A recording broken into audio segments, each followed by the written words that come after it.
So today we're with Judy Knight, a REOCA member. Good afternoon, Judy. Hi. Hi.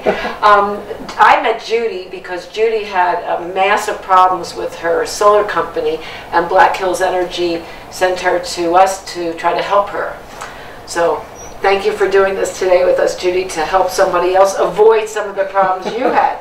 First, I hope so. I hope so too. First, what kind of tax credit did the contractor tell you to expect?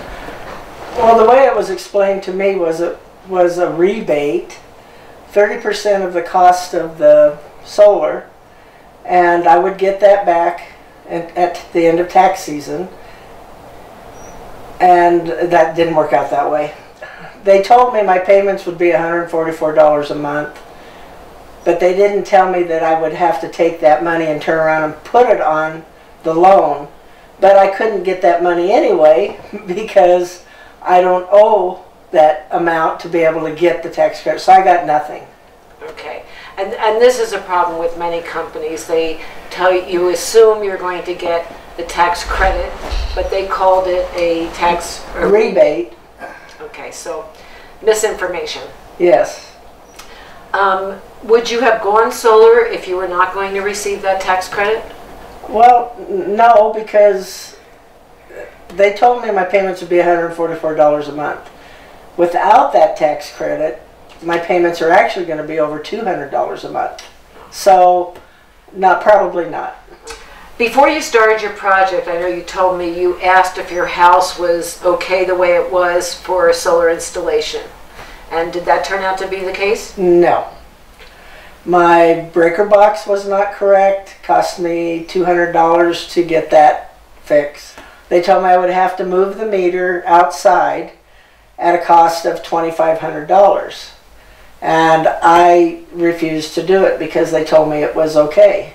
Well, Black Hills got involved in it and found somebody that would do it for $1,500, and then the solar company said they would pay half. So I agreed to do it. So it cost me $1,500 to move it, and I eventually got half of it back.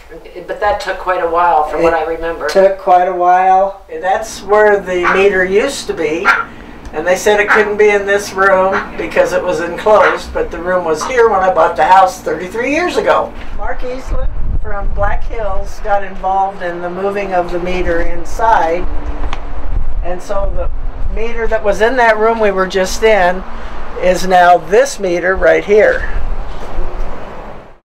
So what happened when they installed the solar meter?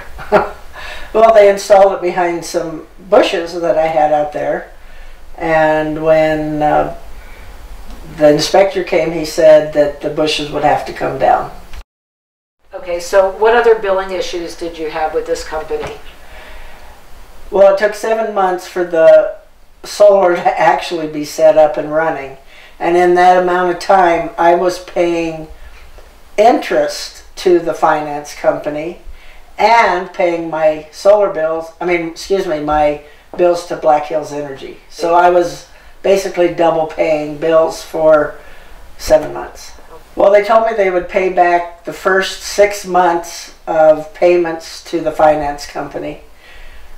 And they weren't doing it. And then I got put in contact with you, and you got involved, and I did get back that money. So what impressed me, Judy, as we were going back and forth with your solar company, it impressed me that you had all your emails, you had all the proof of all these things we've discussed today had happened to you. So what advice would you give to someone that was going to install solar?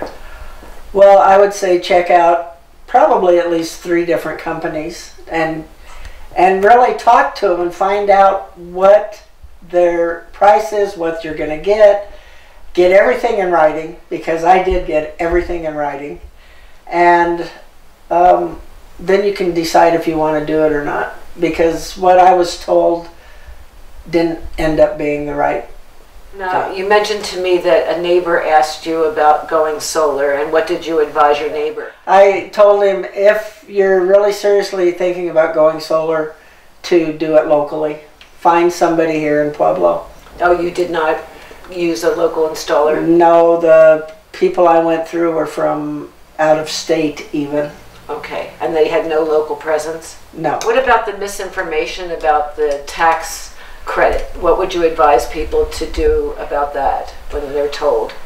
I would say go to an accountant and find out if you're really going to be able to get that tax credit, because I just took their word for it. I didn't realize it was going to be a tax credit and that I was not going to be eligible for it because I didn't owe that kind of money. Exactly. That's perfect.